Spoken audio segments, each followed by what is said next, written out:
Olá, meus queridos irmãos, minhas queridas irmãs, iniciando aqui com você o programa Testemunho de Fé. Aqui é o Padre Paulo Ricardo e quero convidar você a refletir nos próximos minutos a respeito da Palavra de Deus que a Igreja nos propõe a cada domingo. Este domingo é o domingo da Divina Misericórdia, domingo da oitava de Páscoa. E nós iremos refletir a respeito das aparições de Jesus, tanto no próprio domingo de Páscoa como 8 dias depois, como hoje, ou seja, no domingo de Páscoa, 8 dias depois, a São Tomé. Não é? Trata-se, portanto, do Evangelho de São João, no capítulo 20, versículos de 19 a 31. Vejam, originariamente, estas aparições de Jesus no cenáculo para os 10 apóstolos, no próprio domingo da ressurreição, e para São Tomé, 8 dias depois, são as aparições finais de Jesus no Evangelho de São João. São João escreveu o seu Evangelho e ele pretendia terminar no capítulo 20. E, portanto, essas aparições são aparições que querem, digamos assim, como que arrematar, fechar um pouco o Evangelho de São João, colocando aquilo que é a necessidade que todos nós temos depois de ler o Evangelho. A necessidade de nós termos fé, não é? De crermos em Cristo. Portanto, a bem-aventurança com a qual Jesus conclui o Evangelho desse domingo é como se fosse uma espécie da bem-aventurança conclusiva, definitiva, de todo o Evangelho de João. João escreveu o seu Evangelho para que finalmente nós que estamos aqui lendo este Evangelho pudéssemos ouvir o que Jesus disse a Tomé. E ele disse assim: acreditaste porque me viste? Bem-aventurados os que creram sem terem visto. Portanto, aqui é a conclusão, o fechamento, o ápice, o cume, né, de tudo aquilo que São João queria alcançar no seu Evangelho. Depois ele sentiu necessidade de acrescentar mais um capítulo e veio depois o capítulo 21. Né? Mas todo mundo que leu o Evangelho de João está de acordo que aquele capítulo 21 foi acrescentado depois, tanto que o próprio Evangelho apresenta duas conclusões diferentes. Então é nesse sentido que a gente deve, então, ler este Evangelho. Vamos lá. Então, a cena começa no próprio domingo de Páscoa, portanto, uma semana antes da aparição a São Tomé, Jesus aparece ali aos 10 apóstolos. Por que 10? 10 porque eles eram 12, mas Judas morreu, portanto 11, e Tomé não estava presente, portanto 10. Jesus aparece ali àqueles 10 apóstolos e é o anoitecer daquele dia, o primeiro da semana. É interessante nós notarmos que, originalmente, o que nós temos no Evangelho de João não é o primeiro da semana, isso aí é uma interpretação do tradutor. O que está escrito lá é que, ao anoitecer daquele dia, o primeiro depois do sábado. Por que isto? Porque, na realidade, aqui nós estamos falando, não é, de uma espécie de nova semana, o 8º dia da semana. Ou seja, terminou a semana termina com o sábado. E então, nós temos aqui, não é, a recapitulação do Evangelho de João, que de certa forma organizou o seu Evangelho numa espécie de paralelo com o livro do Gênesis. As primeiras palavras do Evangelho de São João são parecidas com a do livro do Gênesis. O livro do Gênesis começa assim: no princípio Deus criou o céu e a terra. E ele, então, São João coloca, né, no princípio era o verbo. Quando o livro do Gênesis narra, não é, que a criação, o mundo foi feito em 7 dias, João, também no seu evangelho, narra a primeira semana do ministério de Jesus, em que ele não está criando o céu e a terra, mas ele está chamando os seus discípulos para a nova criação, para a restauração, para agora a união entre Deus e o homem. E ele conclui com as bodas de Caná, as bodas do casamento. Então, o que é que São João está dizendo? São João está dizendo que o novo casamento, né, a nova criação, é um casamento entre o céu e a terra, entre Deus e o homem. E essa é a nova criação. Pois bem, vejam, esta nova criação, porém, ainda não estava na hora. Lá nas bodas de Caná, quando se chega no 7º dia e a Virgem Santíssima diz para Jesus transformar a água em vinho, Jesus diz, ainda não chegou a minha hora. Agora chegou a hora. Nós estamos no 8º dia. Nós estamos numa nova criação, no primeiro dia depois do sábado. Ou seja, começamos uma nova história. E como lá na criação, Deus fez o homem e soprou sobre ele, agora na nova criação, Jesus entra no cenáculo e sopra sobre os apóstolos. É um novo homem que está sendo criado. Aquele mesmo gesto de Deus Criador que criou sobre o barro de Adão um espírito novo ao soprar, aqui Jesus sopra e recria tudo. Recria por quê? Porque o homem pecou, porque o homem está nos pecados deles e nós precisamos nos reconciliar. Chegou a hora do casamento, chegou a hora da reconciliação, chegou a hora de Deus finalmente se unir ao homem. Chegou a hora de nós estarmos juntinhos com Deus. Mas para isso precisamos de uma ação divina, porque nós não damos conta, nós precisamos ser recriados. Deus criou Adão, nós quebramos o vaso. Deus precisa recriar o vaso, Ele precisa remodelar o vaso e soprar novamente o Espírito sobre ele. E que Espírito é este? Que vida nova é esta que o Cristo sopra sobre os apóstolos? É o sopro da misericórdia e do perdão dos pecados. Jesus diz assim, recebei o Espírito Santo. A quem perdoardes os pecados, eles lhes serão perdoados, e a quem os não perdoardes, eles lhes serão retidos.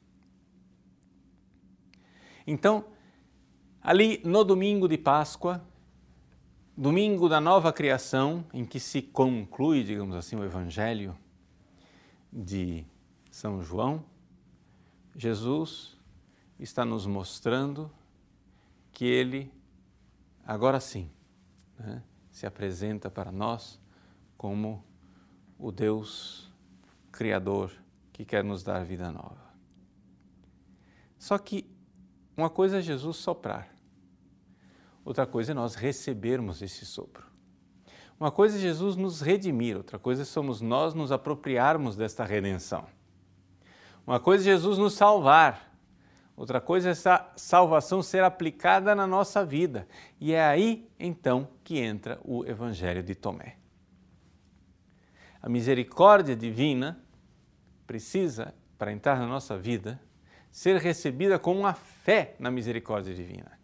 Nós estamos, esse domingo, o domingo da festa da misericórdia, que foi instituído pelo Papa São João Paulo II, a pedido, né, de Santa Faustina. Jesus pediu a Santa Faustina um domingo da misericórdia a ser celebrado depois de uma novena que seria iniciada na Sexta-feira Santa. O domingo in albis, 8ª de Páscoa. Então estamos aí no domingo da Divina Misericórdia. O Evangelho começa com Jesus soprando sobre os apóstolos e falando da misericórdia divina, do perdão dos pecados. Mas uma coisa é Deus exercer a misericórdia, outra coisa somos nós recebermos essa misericórdia. Interessante como Jesus, quando ele apareceu para Santa Faustina, várias e várias vezes ele se lamenta da incredulidade dos homens, não é? Que apesar da sua divina e infinita misericórdia, os homens ainda ousam duvidar da misericórdia de Deus. E então, aqui nós entendemos, uma coisa é a misericórdia, outra coisa é receber a misericórdia. E para receber a misericórdia nós precisamos de fé.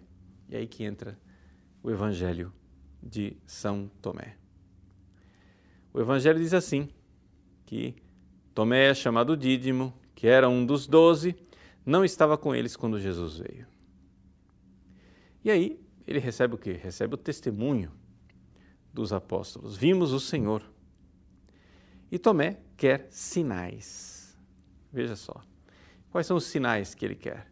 Ele quer ver, né, a marca dos pregos nas mãos. Eu quero ver a mão, quero colocar a mão no lado onde a lança transpassou o peito do Cristo. Ele quer sinais, mas a fé ela não exige sinais. No entanto, a incredulidade de Tomé serviu para a nossa fé, para a nossa credulidade. São Gregório Magno, ele usa essa expressão, que a incredulidade de Tomé ajudou a nossa fé. Jesus aparece a Tomé e pede para ele colocar as mãos, né, no lugar das feridas, das suas chagas. É interessante nós notarmos o seguinte, veja só. Jesus ressuscitado, ele é, por sua natureza glorificada, Jesus é invisível. Jesus ressuscitado, ele aparece. Por quê? Porque, na verdade, este aparecer é tornar o seu corpo invisível, visível como um sinal, porque Jesus, durante os 40 dias do tempo entre a sua ressurreição e a sua ascensão ao céu, Jesus tinha que ressuscitar a fé dos discípulos. No domingo de Páscoa, Jesus ressuscitou, mas agora ele precisa ressuscitar a fé dos discípulos, que estava morta, não é? E para isso ele precisa colocar sinais. Jesus não hesita em se apresentar diante deles, pedir para Tomé colocar a mão nas feridas. O Evangelho de Lucas, Jesus não tem dificuldade nenhuma de pedir, inclusive, comida para ele poder comer e mostrar que ele não é um fantasma, não é? Jesus é visto e eles veem Jesus comprovadamente. São esses sinais para que a fé dos seus apóstolos, que tinha sucumbido, volte a existir. Mas essa realidade dos sinais, na realidade, é uma coisa muito frágil. Por quê? Porque a fé verdadeira, ela não precisa destes sinais. A fé verdadeira, ela é um toque do ressuscitado em nossa alma. E aí sim, né, nós cremos, nós damos o passo da fé. E como é que nós damos o passo da fé? Damos o passo da fé através do anúncio. Vejam, é interessante notarmos aqui, a dificuldade de Tomé está exatamente nisso. Os apóstolos anunciaram e disseram a ele, vimos o Senhor. Ora, uma vez que você encontra a palavra de Deus, essa palavra de Deus, ela é eficaz, não é? Você veja, por exemplo, quando Jesus apareceu para Maria Madalena, não é? Jesus aparece para Maria Madalena e ela não o reconhece, mas quando ele pronuncia uma palavra e ele diz Maria, ela imediatamente diz Rabuni. A palavra de Cristo faz com que a fé surja imediatamente no coração de Maria Madalena. Aqui também a palavra dos apóstolos deveria ter feito surgir no coração de Tomé a experiência da fé. o toque do ressuscitado. Por quê? Porque o ressuscitado está onde quer que se faça um ato de fé. Se você, veja só, se você na sua casa, ou na igreja, ou no carro, ou no trabalho, ou na escola, ou em qualquer lugar, se você se recolher e na sua alma você fizer um ato de fé, o Cristo ressuscitado está lá tocando você, porque não é possível um ser humano crer sem que o Cristo esteja lá agindo. Então, todas as vezes que Jesus vê você se recolher, que vê você querendo rezar, quando vê você entrando no cenáculo do seu coração, é como se Jesus dissesse assim: oba, ele está se recolhendo, peraí, vamos ver se ele vai se recolher de verdade. E aí, uma vez que você se recolhe e começa a se abrir à ação do Cristo ressuscitado, o Cristo ressuscitado, vendo isso, envia o Espírito Santo e toca a sua alma. E o que é que ele faz na sua alma? Ele ilumina a sua inteligência e convida a sua vontade. É importante nós notarmos que estas duas faculdades são aquilo dentro de nós, aquela parte realmente que pertence à alma. Dentro da gente tem muita coisa que não pertence à alma, que faz parte da realidade animal, faz parte, né, do nosso composto, o ser humano enquanto animal sensível, né? Sei lá, você vê dentro de você o medo, por exemplo. O Evangelho desse domingo começa relatando exatamente essa realidade passional, né? Dizendo que os discípulos estavam com as portas fechadas por medo dos judeus. De onde vem o medo? O medo é uma realidade animal, né? E Jesus então entra, ele ultrapassa as portas fechadas e diz: a paz esteja convosco. É importante que quando você vai rezar, aconteça isso, que você enxergue um pouco o que está nas suas emoções, o seu mundo emocional, o seu mundo passional. O que está acontecendo? É medo? É irritação? Agitação? Ansiedade? O que está acontecendo com você? Pois bem, o que acontece é isto. Assim como os discípulos, os apóstolos estavam lá sentindo medo, mas o Cristo teve que ultrapassar esse medo para chegar finalmente na alma deles e soprar com um sopro novo na alma deles e dar a eles a experiência da fé. Também Jesus quer fazer isso com você. Então, quando você se recolhe, quando você quer realmente rezar, né, se colocar diante de Deus, Jesus ressuscitado quer soprar o Espírito Santo sobre você. Quer fazer com que a sua inteligência seja iluminada e você veja, você tenha uma verdadeira experiência de fé e que a sua vontade seja convidada, né?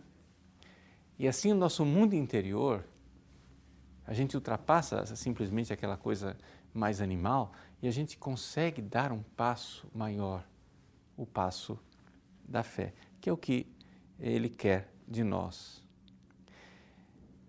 Tomé, né, na sua fragilidade, teve que receber um sinal claro, incontestável, de colocar as mãos nas chagas, né? Jesus disse para ele: põe o teu dedo aqui e olha as minhas mãos, estende a tua mão e coloca no meu lado, e não sejas incrédulo, mas fiel. O bonito de ver é que São Tomé, ele não para naquele sinal. Ele vê um homem ressuscitado, mas se prostra ali diante do Cristo e dá o passo da fé, finalmente. Ele diz: meu Senhor e meu Deus. Ou seja, Jesus mostra para ele um sinal, que é um homem vivo. E ele transcende o sinal e vai ao Deus invisível. E diz, e atesta e fala que Jesus é Deus. E agora? Agora nós precisamos fazer o que Tomé fez, sem ver os sinais, né? E tomar posse mesmo desta bem-aventurança, que é a bem-aventurança final do Evangelho de São João. Ele diz: bem-aventurados os que creram sem terem visto. Vocês sabem quem é que Jesus pensava quando ele falou essa frase? Ele pensava em você. Mas você não está entendendo quando eu digo que ele pensava em você. Não é que ele pensava em você genericamente, assim, ele pensava na humanidade inteira que viria depois, bilhões de pessoas que viriam a ter a fé nele. Não, ele pensava em você com seu nome, sobrenome e endereço, quem você é, você pessoalmente. Não é? Você está ouvindo agora este programa e nessa minha reflexão, quem sabe, durante a reflexão, surgiu dentro de você uma pequena chama da fé? Pois bem, Jesus olhou para este ato de fé, às vezes pequenino, frágil, ou às vezes profundo e robusto, não interessa. Jesus olhou para o seu ato de fé e disse: como você é feliz. Jesus exulta de alegria, com felicidade, como ele exultou de alegria diante de Simão Pedro, quando disse: bem-aventurado és tu, Simão Pedro, porque não foi nem a carne nem o sangue que te revelou isso, mas foi o Pai do céu quem te revelou isso. Sim, porque nós temos que escolher, o próprio São João diz isto na sua primeira carta, nós temos que escolher pelo que é que nós vamos ser movidos. Se nós vamos ser movidos por aquilo que há no mundo, que é a concupiscência da carne, a concupiscência dos olhos e a soberba da vida, ou seja, em resumo, se nós vamos ser movidos simplesmente pela nossa realidade de criaturas, ou se nós vamos ser movidos pelo Espírito Santo e pela fé, não é? Ou seja, pelo Pai do céu. Ele diz assim, 1 João capítulo 2, versículo 16, tudo que é no mundo é a concupiscência da carne, a concupiscência dos olhos e a soberba da vida. Não vem do Pai, mas do mundo. Não é? Ou seja, isso não vem do Pai. Mas o que é que vem do Pai? O que vem do Pai é a fé. É a fé verdadeira. E nessa mesma carta de São João diz: esta é a vitória que venceu o mundo, que venceu toda essa força que arrasta a gente para o pecado. Essa é a vitória que venceu o mundo. A nossa fé. Quem é o vencedor do mundo, senão aquele que crê que Jesus é o Filho de Deus? Então, meus queridos, vamos neste domingo da Divina Misericórdia renovar a nossa fé na misericórdia infinita de Deus que se manifestou a nós na Páscoa. Vejam, Jesus, no Evangelho de João, como uma nova criação, ele sopra sobre o barro do Adão e nos dá agora a reconciliação e a misericórdia. E recebendo o Espírito Santo, nós agora podemos nos unir ao Cristo. É o momento do matrimônio, que em Caná não tinha ainda chegado a hora, mas agora chegou a hora. Chegou a hora de nós nos unirmos a Ele num verdadeiro e profundo ato de fé. Junto com São Tomé, ajoelhemos diante do Cristo e digamos: meu Senhor e meu Deus. Que Deus abençoe você, ilumine a sua inteligência, convide a sua vontade e nesse tempo de Páscoa faça com que você realize atos de fé cada vez mais profundos. Em nome do Pai, e do Filho, e do Espírito Santo. Amém.